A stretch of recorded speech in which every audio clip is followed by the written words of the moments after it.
then the disease is still out there. Abernathy and Walter were exhibiting other aberrancies beyond memory recall of previous builds. They were hearing voices, talking to someone. A simple cognitive dissonance. That's all. I'd agree, except they were talking to the same imaginary person. Someone named Arnold. Arnold. With due respect, sir, I'm not sure you've told me the entire truth about this situation. Well, I did tell you the truth, Bernard. What we do here is complicated. For 3 years, we lived here in the park, refining the host before a single guest set foot inside. Myself, a team of engineers, and my partner. You had a partner? Yeah. When the legend becomes fact, you print the legend. My business partners were more than happy to scrub him from the records, and I suppose I didn't discourage them. His name was Arnold. Those early years were glorious. No guests, no board meetings, just pure creation.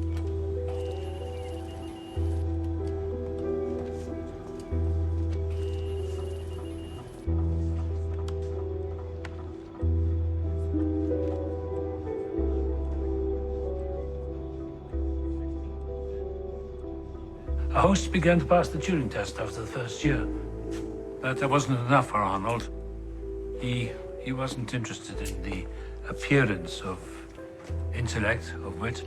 He wanted the real thing. He wanted to create consciousness.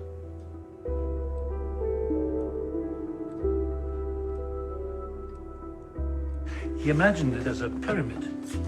See? Memory, improvisation, self-interest. And at the top? Never got there. But he had a notion of what it might be. He based it on a theory of consciousness called the Bicameral Mind. The idea that primitive man believed his thoughts to be the voice of the gods. I thought it was debunked. No, it's a theory for understanding the human mind, perhaps, but not as a blueprint for building an artificial one. You see, Arnold built a version of their cognition in which the hosts heard their programming as an inner monologue, with the hopes that in time their own voice would take over. It was a way to bootstrap consciousness. But Arnold hadn't considered two things.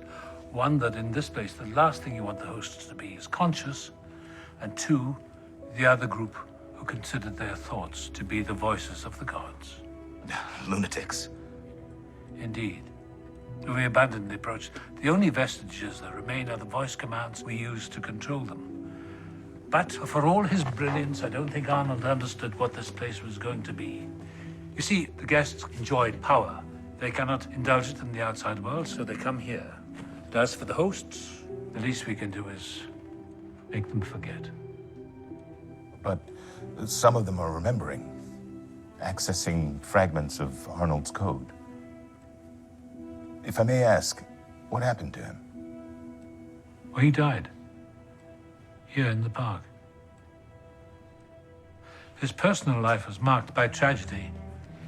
He put all his hopes into his work. His search for consciousness consumed him totally. Barely spoke to anyone, except to the hosts. In his alienation, he saw something in them. He saw something that wasn't there. We called it an accident, but I knew Arnold. He was very, very careful.